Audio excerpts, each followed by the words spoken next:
What is going on, everybody, and welcome to a wild card edition of Nothing Personal, Just Buffalo.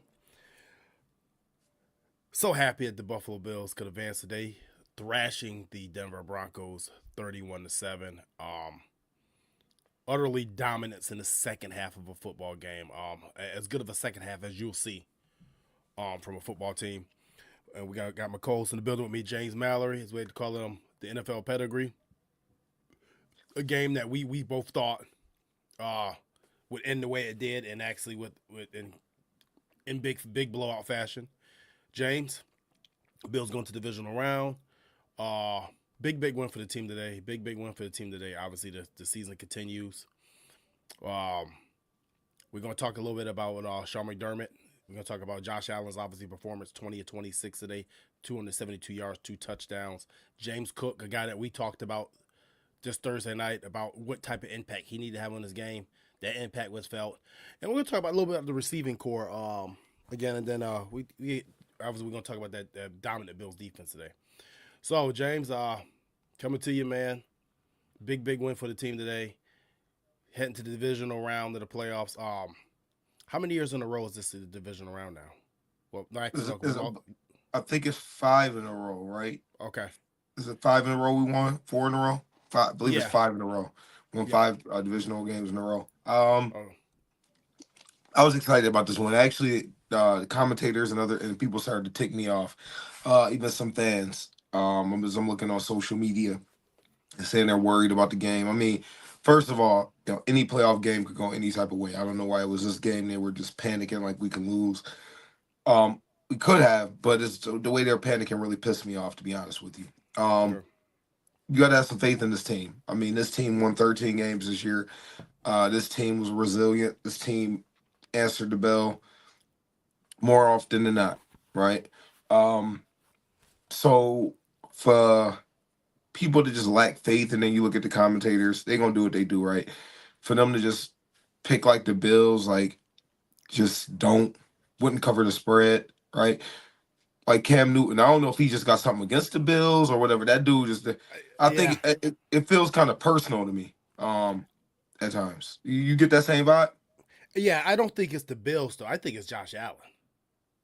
Okay, That I feel that same bias. I do, but I don't think it's the Bills. I think it's I think it's a Cam Newton versus Josh Allen thing for whatever reason, and I think maybe it's because, and not going to our topic. I think we really thought about it back in the day.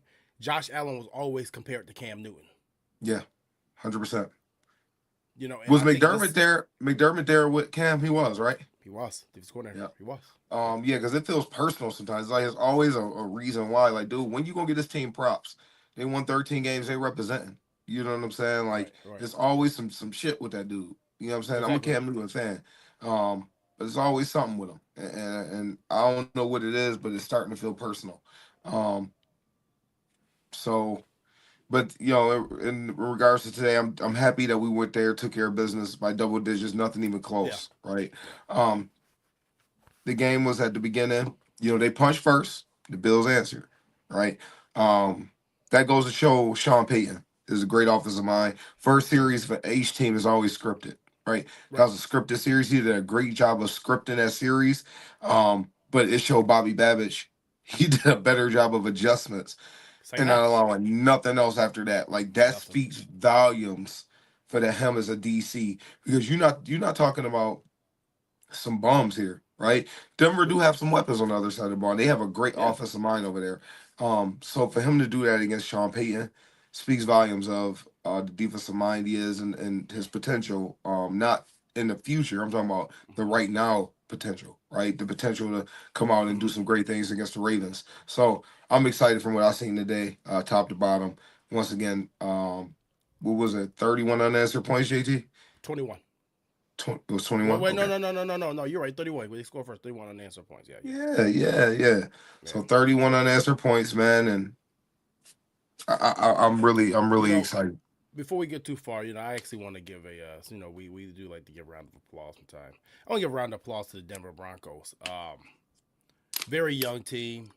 Yeah, I think overachieved this year. Bo Nix, outstanding rookie season. Um, those guys are going to be a load in the future. If they can hit this offseason right, keep hitting those draft picks, and they got some money to spend too, because you ain't got quarterback money on the books. They have a very bright future. So let me give a round of applause to the Denver Broncos here. Great season. Great season for those guys. I know it ended today, but got to assume they're going to be back and they're going to be strong. Definitely a team to watch for. It's going to be fun seeing them in the next couple of years compete with the Kansas City Chiefs in the AFC West too. I think the Chiefs got some company coming. Yeah. But no, overall, I thought this was a game that the Bills need to make a statement. They need to dominate. They needed to go into this game, especially in the fourth quarter, ready for rest, and they did that today. I thought it was important to not have your starters on that field if possible, and like I said, there was no meaningful football left after 10 minutes left in this fourth quarter, which is exactly what you want to do when you got a strong Baltimore Raven team coming in the next game. Not make this complicated, not make this harder than what it needs to be. And that's what happened. Obviously, I would have liked to see them dominate in that first half a little bit more. I know we're going to get D-Dot in here pretty soon to talk about that offense. I would have liked to see them converted those two red zone opportunities in the first half. Really mad he missed that throw to Dawson Knox wide open. I thought they could have broke. Yeah. I thought that I thought they could have busted this game open a lot earlier than when they did. But overall, I think the most encouraging part is the strong performance from the defense. We've been waiting for that. And like I think you've been stating the last couple of weeks too, we're getting healthy on that side of the ball. Listen, that's the thing, man. Like when you look at our team overall, JT, the health is something that's man. We'll get into the Ravens game, right? But when you look at this team, man, the health, like Matt Milano had a he's back moment for me Okay. when he ran down Bo Nix. That was the Matt Milano we're used to seeing, right? I'm pretty sure a lot of people question like if he was all the way back. That dude flew and made that play. I was very excited about that. Like, okay, that's the Matt Milano we need, and that's the Matt Milano we like to see. So just everybody healthy. Taron Johnson, we dodged a bullet there today. Yeah, But what do you think was a stinger? yeah, it probably is a stinger. Once he cleared that concussion protocol, that was encouraging. He's able to walk out of his own power and then came back and played well. So Does that all in linger? all, That man, can that that helps pop, me. can that pop back up in the middle of the week? Usually it doesn't. They won't. Okay, They usually don't miss all those right. concussion things. No, I'll talk about the stinger itself. If that's what he Yeah, got. he'll be a little. Yeah, it'll be a little sore for sure. So he'll feel it. He'll feel that. So he'll get treatment and he should be good to go. Yeah, yeah. Don't Overall, be like surprised if you don't see him. You'll see him limited at least a couple days this week in till like practice. Thursday probably. Yeah, you'll probably Yeah. limit him. But overall, I'll talk about this defense just a little bit here. Um, Obviously, they held the Broncos to only 13 forced downs, 2 and 9 on third down plays, 2 sacks, forcing the 4 punts. I would like the little bit cleaner game. We did have 7 penalties, but overall we held them to only 224 total yards, 145 yards passing, 79 yards rushing. You can't ask for a better performance from the defense than that. You just can't. No, I no. thought that the edge rushers did a really good job because remember we talked on this show on Thursday about how important it was going to be to slow Bo Nix down on third downs. This is a guy that we said he ran for 41 first downs this season with his legs. So we knew on third downs he'd be looking to run. I thought Vaughn, I thought Rousseau, I thought Epinesa, I thought Ed Oliver, those guys up front, they did a hell of a job of not over pursuing and creating rushing lanes for him to run through. Yep. And every time he tried to run, like you said, you had that spy, whether it was Bernard or like he's back on Milano, forcing him out of bounds, forcing him short of the first down, flushing him out, or flushing him wide, not giving him a rushing lane. They did a hell of a job that today, and honestly, we know that they're gonna have to do even better job of that coming up next week. Absolutely, man. That you got your hands full with Lamar Jackson, man, because Yeah, you're gonna have to spy. You're gonna have to be aware of because once that dude gets in the open field, he is right, dangerous. right. Um, but it was encouraging when we seen today. If you take away that first drive, JT, There's nothing. yeah, they didn't get much. That There's first nothing. drive, I'm like, all right, I was talking to my brother, and I'm just like, I'm telling Rel, I was like, I just didn't think they had enough to be able to go bang for bang with us. They just didn't have enough, in my opinion. No. And like I said, once again, kudos to the Denver Broncos in their season. That is a team that I think if they hit the right moves, and I have a lot of faith in Sean Payton, those guys over there, they're going to be a team to be reckoned with. Yeah. I say this, I'm not saying Tyreek Hill's going to get traded because I don't think he's going anywhere. But that's one team I would not like to see Tyreek Hill go to. Just they're throwing it out there early. Just throwing it out there early. I would not want to see that. Man, listen. But no, man. I back to the defense. The secondary, I thought we had the one mishap from the safeties. I thought today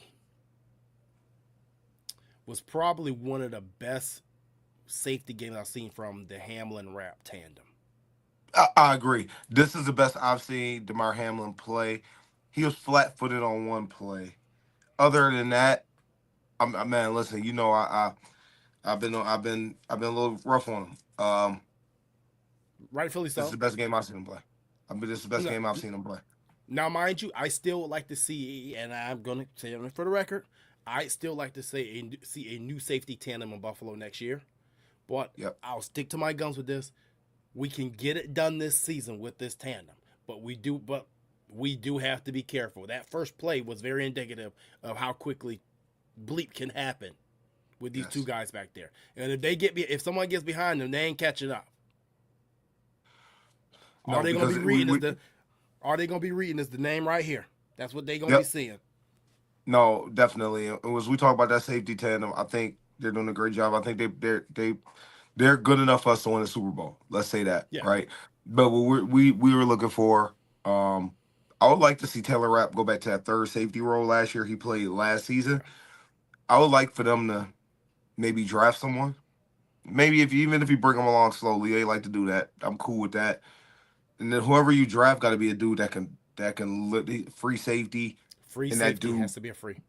yes, and that dude got to be able to cover a lot of ground, and a ball hawk. And I think you pair him with Cole Bishop, um, long term. But I think Taylor Rapp, you got to have that three safety, look that we had last year at times. So I think Mhm. that's going to be a big time need for us in regards to drafting. What did you think of the cornerback play today? Rasul Douglas, Christian Benford, Teron Johnson. What you think? I think it was pretty damn good. We did give up a couple of plays, but overall, nothing that really crippled us. That touchdown by Troy Franklin was on the safety, not on Yeah. Benford. I don't know what Taylor Rapp was doing there. Maybe he thought he seen something else was going to break on it. He was flat footed, and Troy Franklin got behind him for that touchdown. But other than that, um, I like what I seen. They And we competed. talked. And you could tell as the game went on. You could tell where the inexperience came in with Yeah. Hamlin. And then once he got more comfortable, he started playing better, right? And everything started to mesh. Even the thing about Terrell Bernard. Terrell Bernard hasn't started in a playoff game yet, right?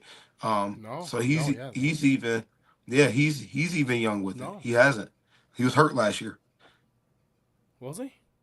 He was Who hurt. did we lose? Who eliminated us last year? Kansas City.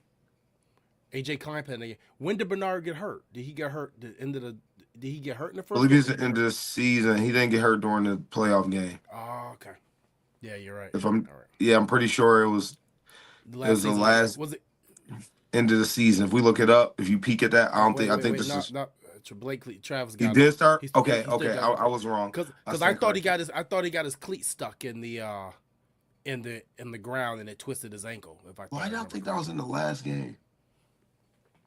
I don't know. Because Okay, well I'm sure. But I know anyway, I remember he was trying like hell to get back and play in that game. yes, But yeah. But either way, one playoff start, yeah, right? That's still not a lot of experience, right? So yeah. when you look at that, and then him and Hamlin, you could tell they start getting more and more comfortable. Um, I'm excited for what it can be. I'm happy that we won in the way we did. I don't want to hear none of the book. And usually I'm not a commentator person, but the bull crap some of them was talking was ridiculous. So Yeah. I'm excited about that. Yeah, I mean, it was nice seeing the secondary be finally healthy because we haven't seen the secondary healthy in like almost 8 weeks now, really. Yeah. Hamlin, Rapp, Douglas, Benford, and actually, if they're interested to see Jamarcus Ingram, like Ingram was up today, with Elam inactive, which I think that obviously had more to do with special teams. As Ingram, it, did he go into concussion protocol when that hit I on the don't know. sideline? I don't know. Did he? He had that hit on the sideline where he had to be helped off. So I didn't uh, catch that. I must have missed that one. He may have. yeah, but no, he definitely up instead of Elam because of special teams. The So special team. This is a special teams factor. yeah, Let me ask you a 100%. question about the special teams play. Right.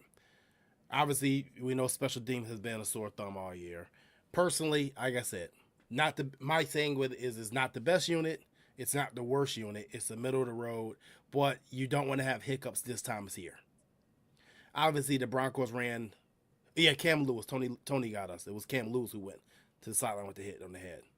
It wasn't Ingram. Okay, I thought it was No, it was, Ingram it for was whatever Cam. reason. Thanks, Tony. Appreciate it. Okay, thank you. Uh, um, obviously they completed the fake punt pass, which actually I thought was just a perfectly timed call. They caught the hell out of me with it. That was a great call. Yeah, and I thought Ingram almost recovered, but it's also hard when your gunner is actually a legit receiver, Marvin Mims, breaking on that route. Yeah, no, literally, yeah. No, And seriously. In that play, I don't blame special teams coordinator. I don't blame the player, right? Because your job out there at the corner, you don't want him to be able to take off inside, so you want to protect the inside, right? You want to keep him outside, keep him close as you can to the sideline, to be able to create a running lane for your return man. So you want to protect your inside. If you ever notice, guys, the gunners will mhm, literally sprint inside and then come upfield. That's what they'll sprint inside and come upfield. So Ingram was protected as inside, which was correct. But whoever does that, a fake punt and a deep hour, I mean that don't happen. You know what I'm no, saying? Like if anybody I'm not one for giving passes, but you give a passer. I mean that happens. yeah, And at the end of the day, it costs nothing. It didn't hurt us any type of way. cost us 15 yards. If anything, Yeah, and now what it does, it's a great thing because now it puts you on alert for a potential fake punt with the Ravens or whoever we plan on along this way, um, to hopefully get to the Super Bowl. So when you look at that, it's like, Trav well, says it was a great fake punt. Problem is that Smiley's on that already on the hot seat. I don't think he's on the hot seat. I think he's all but gone. Personally, I don't know. I don't even think the seat is hot. I think it's just when the season ends, you're gone. I You know mean, what? I really don't know. I really well, don't. then I don't know because if he survives his job this year, coming in this year after this stuff that happened, I really can't say it's guaranteed, man. You know what I'm saying? Like, he got a cat with 9 lives then because, like I said, and I'm gonna say this, I don't put it all on Matthew Smiley because, like I said earlier in the year when we talk about our special teams unit, we lost a lot of core people off that unit. Like obviously, when you have salary cap problems, one of the first thing that goes is your core special teams player that you have overpaid to mhm. keep. You know, this is where you miss the Matikeviches and the Saran Neals. Things like this didn't happen as much. And you got a lot of guys who are actually playing more now, some rookies that you got in there. So mistakes are going to happen. But I will say this, it's not the best unit, it's not the worst. I think there's room for improvement. I just don't think he's the guy to improve it. I think he is what he is. I think his unit is what he is. In the metrics, he's going to be in the middle. Yes. But I think the most scary things about our special teams is not our kick coverage. I'm okay with our punt coverage. I'm okay with our return game. I'm okay with, but our punting game itself, that's the part that scares me. As you call it, the double thumb. Yeah, that double thud, Yeah, good. double thud. Yeah, that's the part that scares the hell out of me because that's the part where I've seen if anything's the eyesore, that's the part I feel like we're never prepared for. We almost Yeah, either get something blocked, we get something tipped, or we get something damn close to getting blocked in a lot of games. yeah. I honestly don't know. I honestly don't know if he's going to get fired, if he's going to lose his job. Because the Bills they're very strategic, right? McDermott is very strategic. Yeah, And it has to be a guaranteed upgrade. yeah, And I don't know who's out there. You know what I'm saying? If right. it's a guaranteed upgrade, yeah. If it's not, you're gonna roll back with him because I mean that just makes the most sense. You know what I'm saying? That's just how I'm thinking about it. I'm gonna have to look at through the teams who got coaches who got fired because I guarantee you some of those. A lot of times, what's funny is some of those teams that are really bad on offense or defense, and they head coach get fired, a lot of times they have some pretty damn good special team units. Yeah. So Yeah. Doug says Sam Martin takes a lot of time to kick the ball. Yeah, I'd actually agree with that. He does. But no, I want to move on to the offensive side of the ball. And we'll get D Dot International D Dot in here. And actually, D Dot has left us give us a message. Cam Lewis passed concussion protocol today and was cleared to return from the Democrat Chronicle. So appreciate that, D Dot. Okay. So no concussion protocol except Ray Davis. We'll talk about a little bit on the offense. But Josh Allen today, 20 of 26, 272 yards, 2 touchdowns. I think he added like another 40. What he had rushing? He added another 46 yards rushing. Ultra efficient day. Protected the football, protecting himself. Could drink some Gatorade around 6-7 minutes left in the game. We'll get D Dot in here, talk about what he saw from the offense. Then we'll talk to you, James, about James Cook, your guy. D Dot, Bills offense. Yes, sir. Yes, sir. What's up, fellas? Another game of 30 plus points. Obviously not a streak because of the playoffs, but once again, putting up points again. What did you see from the offense today, man? I saw consistency. I saw the offense sticking with the game plan. I saw trust in the game plan from the top down. Of course, the top down would be from Josh being a leader of the offense down through everybody else. And man, I just saw efficiency. I know you guys mentioned earlier the two red zone opportunities. Yeah. Those are bang type deals, and not to say that we shouldn't finish in that red zone. It definitely should. Those are plays that we got to be able to put in the paint. But the one that it felt as though Josh and Knox were on different pages. Knox continued to go across the defense. I felt as though he should have sat in that hole right there because Josh was escaping to his right. A little bit of tough throw to continue to throw, cross body. It just seems though one was thinking one thing, one was thinking the other, and it wound up being an off-target throw. The one to Coop. It looked as though Josh it looked like he was ready to throw before he was mechanically set up. Yeah. Back foot hit, and he looked like that's why airmail, man. He went to throw, and it was like he wasn't grounded, willing to able to make an accurate throw. So an airmail, but I mean just a great game plan. And what I'm seeing from the offense is now we're really starting to see what it looks like when the OC is actually adhering to the game plan of the head coach and they're on the same page. I mean, I know that you mentioned it before, JC. I know, Mal's commented on it before too. But we're able to see the beauty of it with the ball control offense with explosive plays, though, when the opportunity presents itself.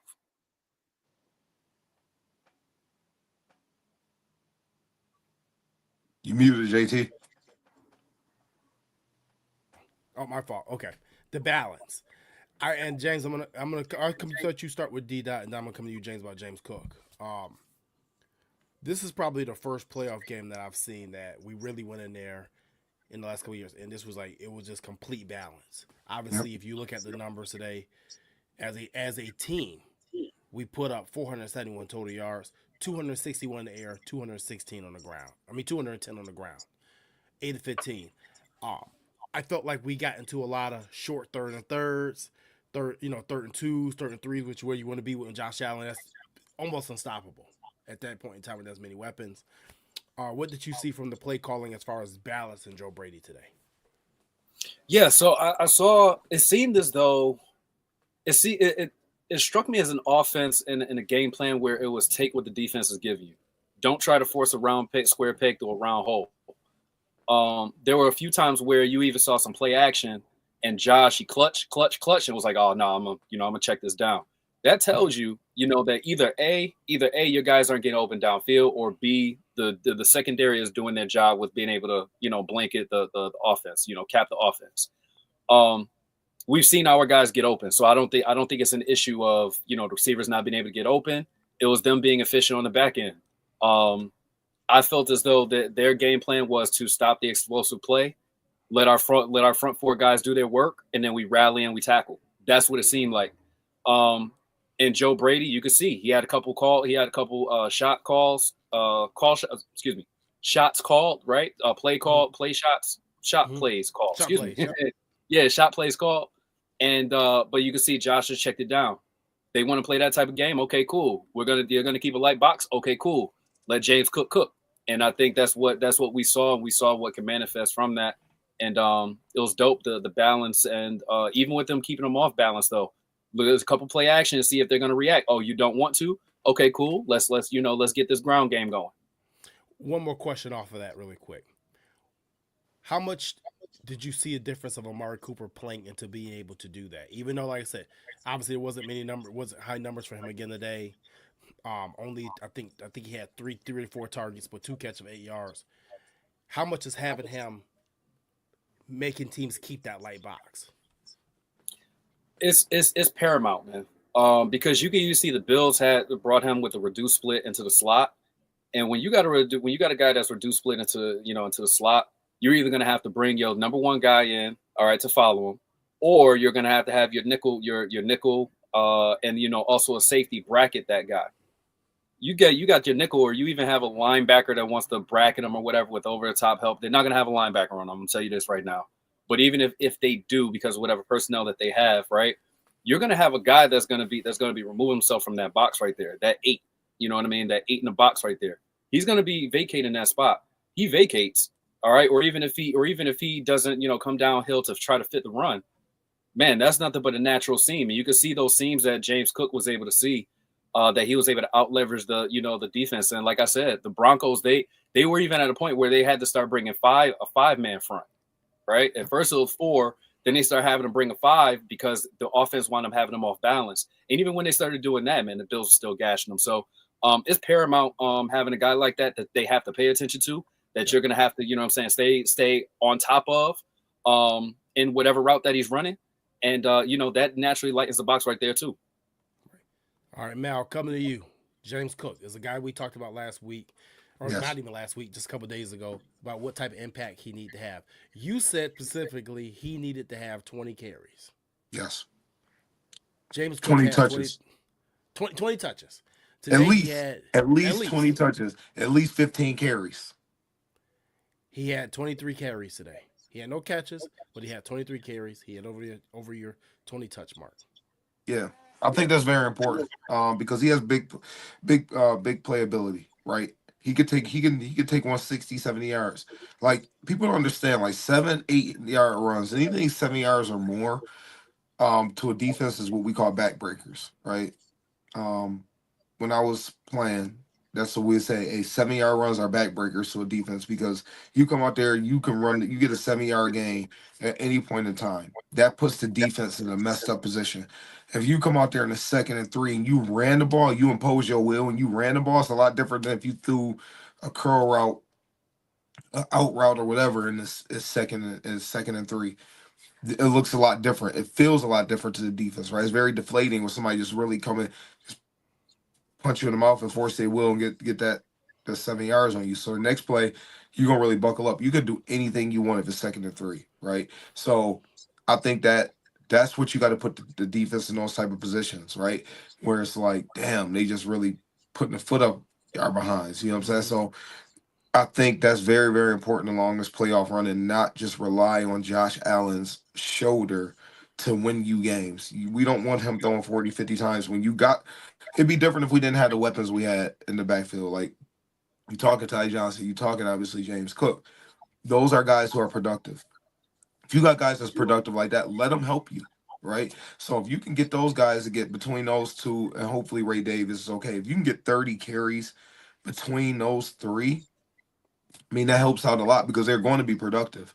And then James Cook, if he pops a 15 yarder, if and then the others have at least a 7 yard run apiece along with their carries, you're usually going to be in position to win games. Because Josh Allen's going to naturally just make plays because he's that damn good. But when you look at those running backs, man, that's the key. So people now they're talking about obviously we're playing Derrick Henry this week. And it's kind of insulting to me because they acting like James Cook is just chopped liver. You know what I'm saying? And it's very insulting. And we'll get more in that. I don't think I ain't gonna. I'll leave that for when we had that discussion. But staying on topic for today, James Cook, I knew he would be an important piece. He's going to be an important piece to our success moving forward. And like I said before, you have to pay him after the season because if you wait another year, he's going to price himself out of Buffalo. He might as well go ahead and get that extension signed. Yeah, and for people too wondering why we're not talking about the Raven game tonight. We're going to talk about that Thursday, so we'll do a separate breakdown of the Raven game on Thursday night, as we did this week with the Bronco game. You said 30 carries, right? And when I look at the numbers here today, Cook 23, Ty Johnson 9, Ray Davis 1. 30. They're hitting over 30 carries. Ty Johnson himself, specifically, I want you to talk about Ty. I want you to talk about Ty a little bit here as well. 9 carries, 44 yards, almost 4.9 yards a carry, 2 catches for 26 yards, and now as we know, the big 4-for-1 touchdown catch. Invaluable. It's a guy that we've read and raved about all season. We actually started talking about him last season. Yes. And how important he was to this team. We wouldn't have never even had him in Buffalo. You remember he was eating us up with the Jets that year. He was crushing us that year. Right. We wouldn't have him in Buffalo. I don't think Bills fans realize this. We wouldn't have him in Buffalo if he didn't tear his pec. We signed him when he wasn't healthy. He wasn't healthy, and then we signed him late. He would never have been here if he didn't tear his pec with the Jets. That dude is a baller. We're lucky to have him as long as we have. Somebody's going to end up paying him. And I hope we get to keep him another year, but that dude, man, he does everything. He can run block, he can catch. He's a mismatch on one-on-ones, right? Now they're starting to account for him in the coverages because that dude he makes plays. So if you think about it, as we go into, and I don't want to get too much into what I got to talk about, it's going to look different for the Ravens when this guy, he's part of the passing game now, so and he showed that today. I think that broke everything open. I think that relaxed everybody when he made that play and we scored that touchdown. I think everybody in the stadium, sideline, everybody kind of just sigh of relief and just relaxed. He made a play, man. When your number is called, man, you make a play, and that's what he did today, man. That was awesome. Right. And Raven says wasn't all his touches first downs. It may have been. It may have been. Or close to towards the end of the game when they were running them. But the bulk of it, probably was. The first half of the game probably was almost first downs every touch. But I got to ask you about that 4-for-1 D-Dot. I like the saying sometimes it's better to be lucky than good. And how much of that play call or that touchdown that actually I think that was the straw that broke the camel's back in the Denver Broncos today. How much of that was just we got Josh Allen and you don't? 110%. We've got Josh Allen. You don't. Like, to be real, man. You could probably count on one hand how many people on this planet that could make that throw with that placement at that depth with the pace on the ball. We're not talking about just necessarily just the depth on the ball and just the placement. I mean, a lot of people, may be able to get it downfield or whatever. Or a lot of quarterbacks, a lot of professional, like a good number of professional quarterbacks. But with that pace, it's insane, man.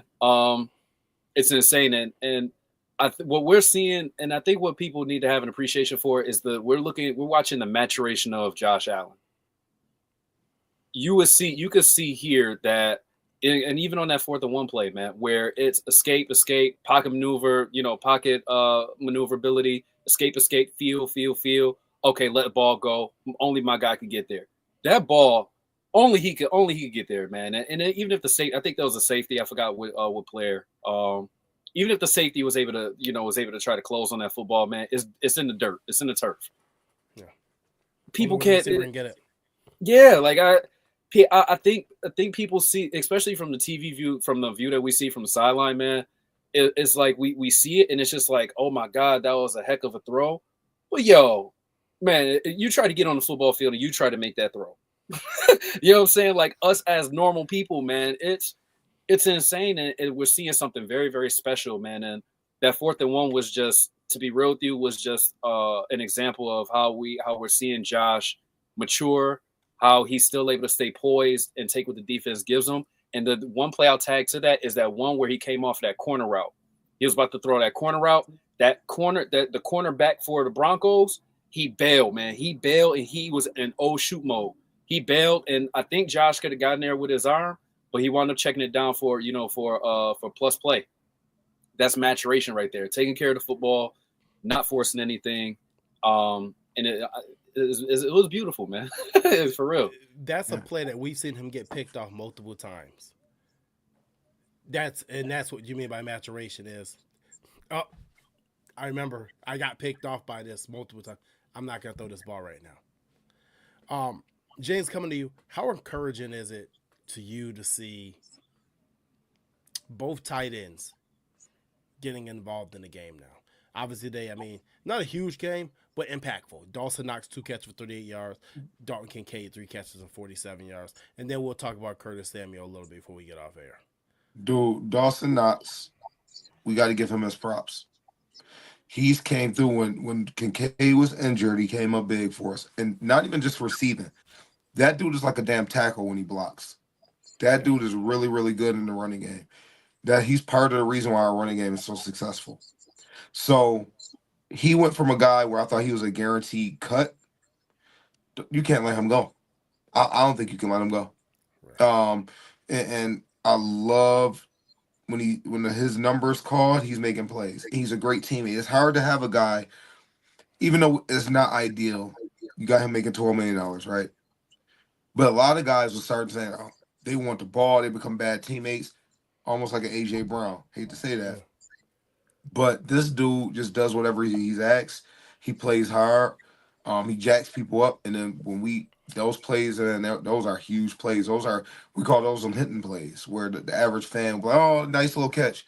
But no, that's extending drives, right? That's making the defense have to account for you now. I mean, it matters so much, man. It's huge what he's able to do. So I got to give him some props, JT. You know how that go, man. He was the milk carton man for a while, but we got to give him his props.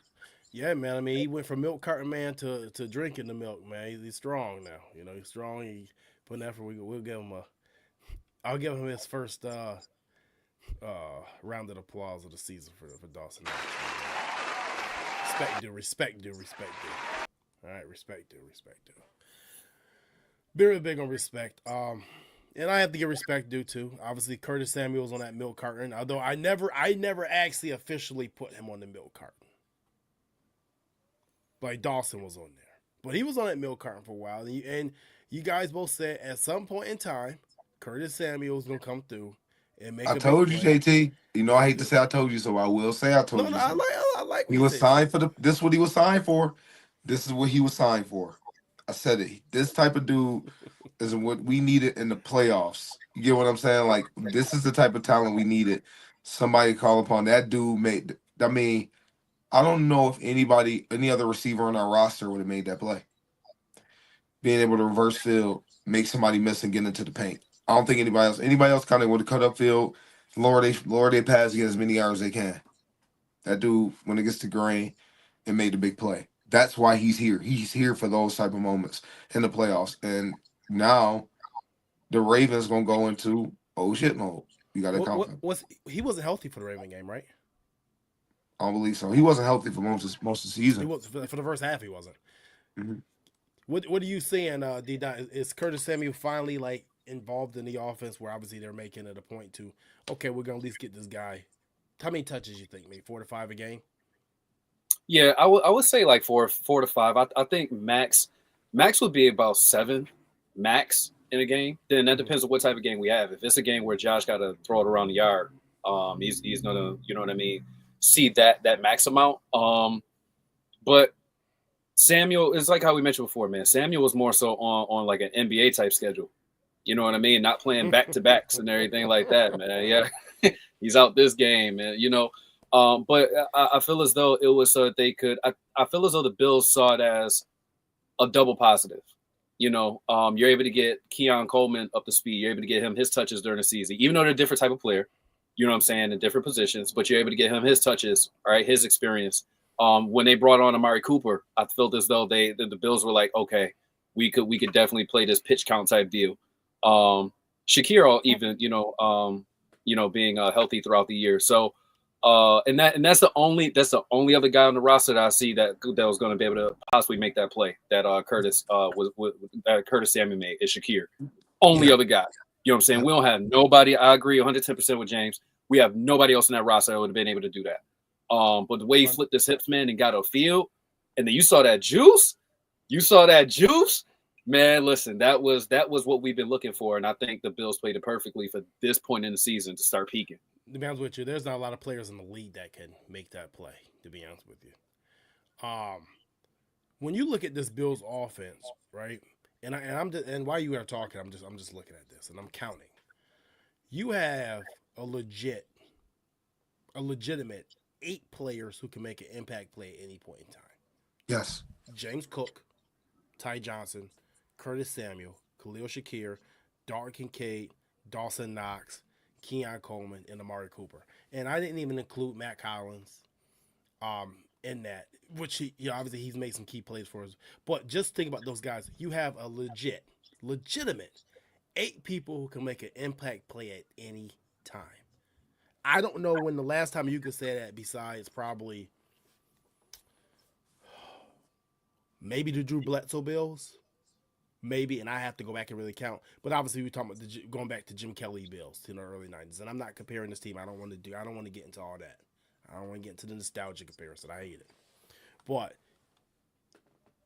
that is dangerous, and I think and I don't like I said we're not gonna get too much into the Raven game, but the last time we faced them, we didn't have that many. Especially for a team that plays an aggressive style of defense, which I thought hurt Denver. And we said that in the show on Thursday. That the aggressive style that Denver has to play on defense is going to get you hurt against an offense like this. Particularly because you're quarterback.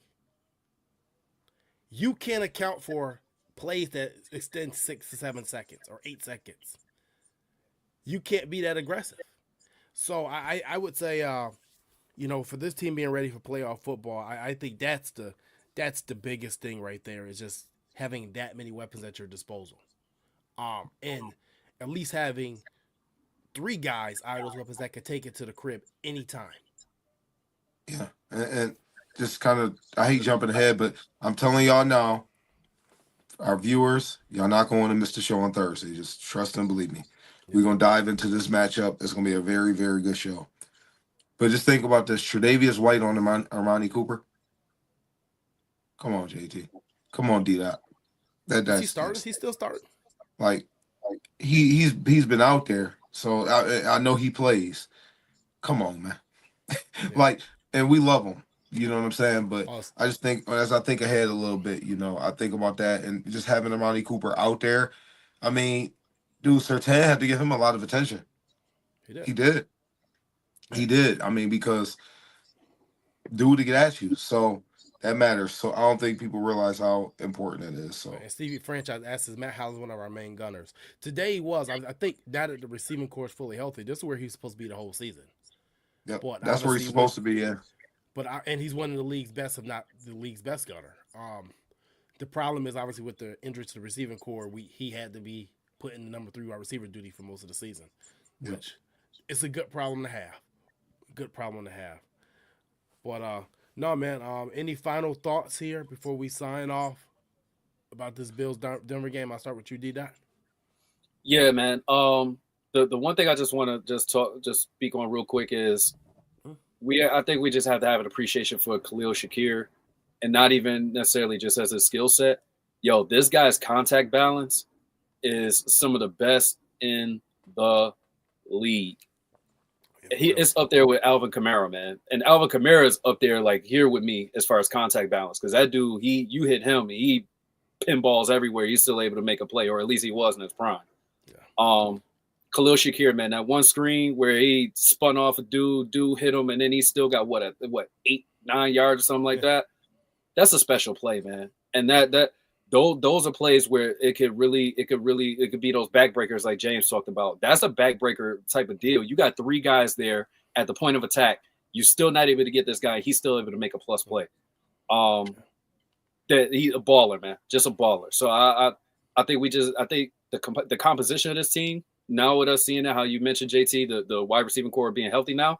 Right. I think us now with us seeing this rotation, it's going to get real for other teams, man. It's going to be very, very, very real. And I'm very excited to see what we do against the Ravens. I know not get ahead of ourselves like I keep saying, but I'm excited for it. A lot of fresh legs out there. And actually, I would say this: I would have loved to saw Khalil Shakir back in the day on American Gladiators with the joust. He would have won the competition. Just saying. Yeah. Just saying. Definitely would have won the competition. Um, but no, moving on. James, any final thoughts about this Bills Broncos game? Great job. Way to take care of business because it was could have been very very easy for them to be distracted with the outside media noise that we were pretend we were the upset game alert of the week, Yeah. all that other stuff. Right? It could have been easy distraction. Last year after they beat the Bills here in Buffalo, talking trash. Sertan saying it's their time now. Von Miller, yeah, this time now it's their time. All this stuff that surrounded it, being able to come out there take care of business, convincingly. Like it wasn't even close, really. Like if you look at the score, may have been close, but it never felt like Denver was ever threatening at all. To me, so being able to take care of business, being able to come out, and set the tone for what you want to do. One game closer to where that. I want you to just say where that Super Bowl at. Nolans. New Orleans. So one, I knew that, but what I'm asking that we one step closer to doing that Know Ya clap. If y'all remember that song, that's the Mm-hmm. song we rolling with. We rolling with that Know Ya clap. That's it. That's it. One game closer to doing that Know That's Ya what it clap. is. But One you know game what I mean. closer. You got to stack them up and knock them down. Just one game at a time, man. And being able to take care of business. I love how they came out and took care of business today. I want to give a shout out to obviously the offense and the defense, but mainly the offense. Time of possession today: 41 minutes and 43 seconds to 18 minutes and 17 seconds. That's as dominant as you can go. That's as dominant as you can get. I mean, that the disparity is just ridiculous, especially for a playoff game. Okay, that showed balance. That showed um, first down after first down. It highlights a lot. 26 first downs and 13 first downs. Third down efficiency, 8 of 15. Fourth down efficiency, 2 of 2. One punt on the day for Sam Martin. So at the end of the day, great job by that officer and Joe Brady. Obviously as he's trying to stick his head. He's trying to get his name in that head coaching hat real quick. But we're gonna hold on to you for one more year, Joe. One more year, Joe. All right, don't do too good now. Yeah, the Bills already got a plan in place. So when you Yeah, go, the plan is already in place. yeah. I'm hoping it's just planned for next year, not right now, man. We see Yeah, Vrabel I went to the love that one Patriots more year. already today, so come on, one more year. But I don't know if he continues, it may not make it, but it's possible. But no, I also want to give a shout out to Sean McDermott. Uh, this is the first offseason he's had with Joe Brady as his offensive coordinator going into the offseason. And you can see that unison between and we keep saying on the show, the unison between having Brady and Babbage. You can see that unison. You can see how everything's clicking. I mean, I'm not in the locker room. I'm not at the field, but I feel like there's a different vibe. There's a different aura with the Mhm. coaching staff now. It's his. Like I said, he's Master Splinter, and these are his turtles, and he's developing them. And each game go by, he's dropping that ooze on them, and they getting bigger and bigger, and they getting better and better, and that's honestly what's happening. So, definitely shout out to Coach McDermott. Um, Dominate and win, but hats off to him. That's basically it, man. We're gonna leave the rest for Thursday. Next show is going to be, I'm almost positive, Thursday night, probably at 10 p.m. Eastern. I probably shoot for probably 10 p.m. Eastern. So that's supposed to be the next one. We'll break down. It'll be just a Raven show. We didn't want to do a show with both things in their day because, like I said, we have to kind of rush through it. And that game right there, that's a juggernaut. That is a juggernaut game. That is the game of the week. So, other than that, man, guys, thank you for joining me. Got my co-host J Mal, International D Dot, Office of Breakdown guy. Um, Sorry, catch I you was on my guys. phone. I was trying to. Sorry, I was on my phone. I'm trying to see. I was trying to break it if they came with the what time the game gonna be on if it's gonna be Saturday or Sunday. I'm Oh, assuming Sunday night. I think it's gonna be a Sunday night game too. That's all. I I, was waiting to break it. I was hopefully gonna break it tonight. So sorry if I kept looking down. I kept looking yeah, on Twitter and then looking all over ESPN and everything to see if that's that fine. broke. Nothing That's fine. happened though. One way or another, I think it's gonna be on Sunday, but we shall see. But guys, great show. Thank you everybody for tuning in, staying up late with us. We'll be back Thursday night to do the breakdown, and then after that, we'll be back next Sunday night after well, maybe Saturday night. We'll see. So Tony Romo, Raven says Romo implied that the game probably be Sunday night, so he probably on to the ratings. Because the rest of the they were games smart. sucked. Yeah, I ain't gonna lie too. Before I get off air, this wild card weekend sucked. I don't think so. I mean, the game right now on is pretty good. This one is good, and the Eagle Green Bay was a snoozer. I literally went to sleep on it. Not dead serious. I went to sleep. Me My too. daughter tapped me. She's like, "Dad." I was like, "Huh?" I was like, "Oh, I just went to sleep." I don't know nap time. I mean, obviously the Bills beat down on the Broncos like they should have, but I don't know. Pittsburgh is a waste of a playoff spot every year. That game is usually over by the first quarter now. And that Chargers Houston, I don't know what you call that debacle. But they played. It is what it is. But hopefully we can get out here, beat these Ravens next week. But and last thing, bad as those games you say were, it's still better than a lot of them NBA playoff games. Oh, we're not even talking about NBA no more, man. Oh yeah, we don't talk about them on saying. Christmas no more. We don't talk about them on Christmas no more. I'm just saying. LeBron James messed up the NBA. But y'all have a good night. Catch y'all later. Peace.